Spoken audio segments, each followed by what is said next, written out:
Good morning everyone. कैसे हैं आप लोग? आशा करता हूँ कि आप लोग अच्छे होंगे। मैं भी अच्छा हूँ। आज फिर मैं आप लोगों के लिए एक इम्पॉर्टेंट टॉपिक लेकर के आया हूँ बेसिक ग्रामर में, वो है सब्जेक्ट। तो चलिए समझने का प्रयास करते हैं क्या होता है सब्जेक्ट। ओके, तो सब्जेक्ट समझने से पहले हम लोग को समझना होगा कि किस किस रूप में एक सेंटेंस बनाया जा सकता है। तो एक सेंटेंस अलग अलग फॉर्म्स में बनाया जा सकता है। तो कुछ एग्जांपल हम यहाँ पे बोर्ड पे मैंने लिखा है, चलिए समझने का प्रयास करते हैं। तो देखिए, एक सेंटेंस इस रूप में भी हो सकता है, इस रूप में भी हो सकता है, इस रूप में भी हो सकता है, इस रूप में भी हो सकता है, इस रूप में भी हो सकता है और अन्य रूप में भी हो सकता है। तो देखिए, तो ये भी एक कहने का मतलब क्या है, सेंटेंस का फॉर्म है यानी रूप है।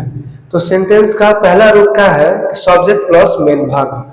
अब इस रूप में एक सेंटेंस का एग्जांपल हम लोग देखें तो होगा बेबी स्लिप्स। ये जो सेंटेंस है बेबी स्लिप्स, ये इस रूप में है। दूसरा रूप देखा जाए subject plus auxiliary verb plus main verb. तो इस रूप में एक सेंटेंस का एग्जांपल हम देखेंगे तो baby is sleeping.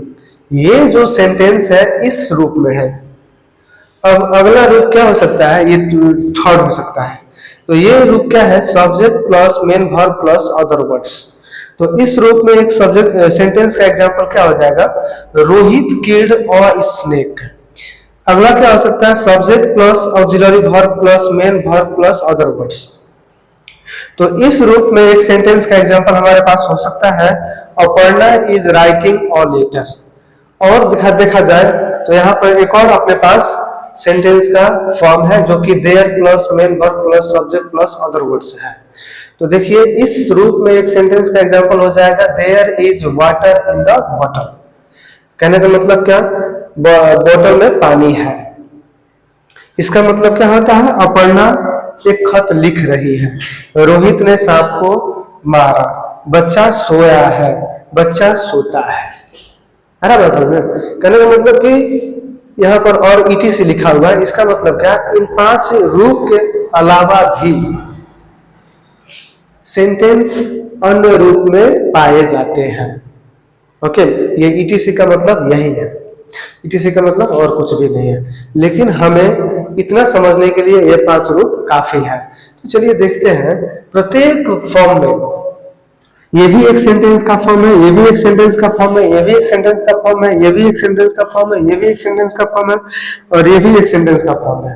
In 5 sentences में अगर हम नोटिस करें तो हम देखेंगे कि इस सेंटेंस में भी सब्जेक्ट है, इस सेंटेंस में भी सब्जेक्ट है, इस सेंटेंस में भी सब्जेक्ट है, इस सेंटेंस में भी सब्जेक्ट है, इस सेंटेंस में भी यहां पर सब्जेक्ट है।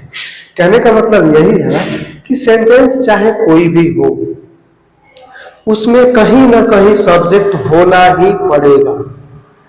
बिना सब्जेक्ट का सेंटेंस नहीं बनता है। तो इस बात से आप लोगों को समझ में आ गया होगा कि एक सेंटेंस में सब्जेक्ट उस सेंटेंस का कितना महत्वपूर्ण अंग है। ओके, तो चलिए अब देखते हैं आगे क्या है।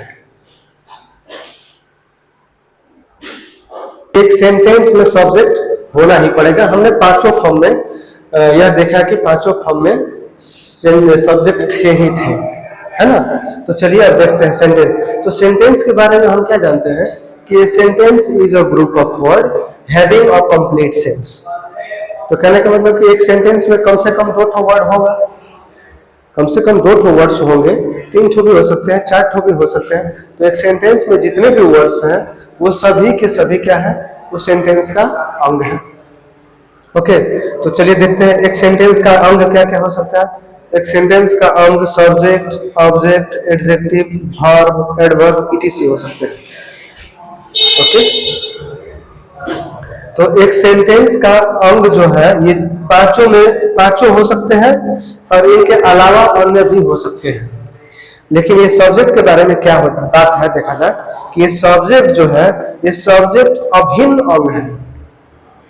एक सेंटेंस का ये सब्जेक्ट अभिन्न अंग है। ये सेंटेंस में कहीं ना कहीं होना ही पड़ेगा।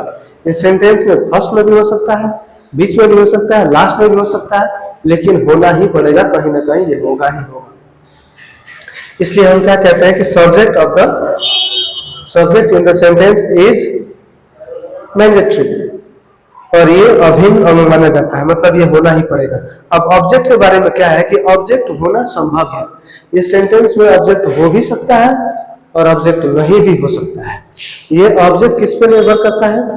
वर्ब का नेचर पर निर्भर करता है। अगर वर्ब जो उसमें यूज हुआ है वो वर्ब अगर ट्रांजिटिव है तो ऑब्जेक्ट होगा, वरना ऑब्जेक्ट नहीं होगा। अब एडजेक्टिव के बारे में देखते हैं। तो एडजेक्टिव शब्द सेंटेंस में हो भी सकता है, नहीं भी हो सकता है। अब इसके बाद देखते हैं वर्ब। वर्ब जो है क्या लिखा हुआ? अभिन्न अंग है, मतलब होना ही पड़ेगा। जैसे सब्जेक्ट सेंटेंस में होना ही पड़ेगा, अभिन्न अंग है, उसी प्रकार से वर्ब भी सेंटेंस में होना ही पड़ेगा, यह अभिन्न अंग है। अब एडवर्ब का बात करते हैं। तो एडवर्ब होना संभव है, ये हो भी सकता है सेंटेंस में, नहीं भी हो सकता है। अब इनके अलावा और भी एक सेंटेंस का अंग हो सकता है, प्रीपोजिशन हो सकता है, कंजंक्शन हो सकता है। ये हो भी सकते हैं, नहीं भी हो सकते हैं। लेकिन अब तक हमने क्या पाया कि एक सेंटेंस का भिन्न भिन्न अंगों में से ये दो अंग जो है सब्जेक्ट और वर्ब, ये अभिन्न है। ये दो अंग सब्जेक्ट में सेंटेंस में होना ही पड़ेगा, इनके बिना सेंटेंस का निर्माण करना संभव नहीं है। आई होप इतना आप लोग को समझ में आया होगा। तो चलिए अब आगे हम देखते हैं। तो चलिए अब हम पहचानने का प्रयास करते हैं सब्जेक्ट को। एक सेंटेंस में सब्जेक्ट को कैसे पहचानेंगे, उसके लिए अब हम प्रयास करेंगे। तो देखिए, एक सेंटेंस में सब्जेक्ट का पहचान दो तरह से किया जाता है। तो पहला पहचान कैसे किया जाता है कि सेंटेंस में जो कोई काम कर रहा है वो भी सब्जेक्ट है। सेंटेंस में जिसने कोई काम किया वो भी सब्जेक्ट है। सेंटेंस में जो कोई काम करेगा वो भी सब्जेक्ट होगा। सेंटेंस में जो कोई काम कर रहा था वो भी सब्जेक्ट होता है। सेंटेंस में जो कोई काम करता है वो भी सब्जेक्ट ही कहलाता है। ओके। और दूसरा कैसे पहचानते हैं हम लोग सेंटेंस को?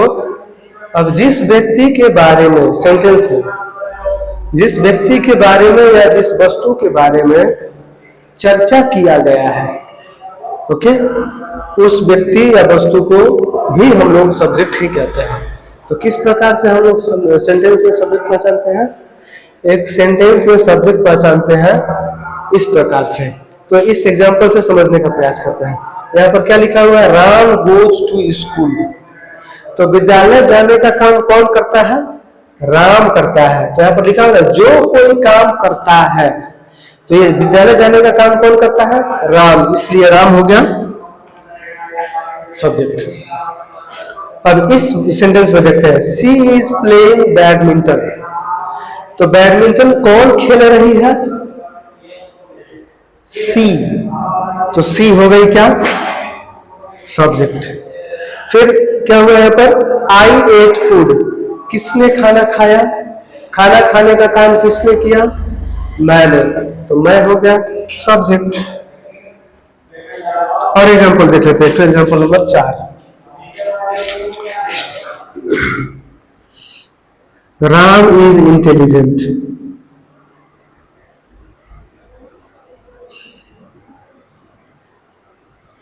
तो ये जो सेंटेंस है राम इज इंटेलिजेंट, इसमें किसके बारे में चर्चा किया गया है कि बुद्धिमान है?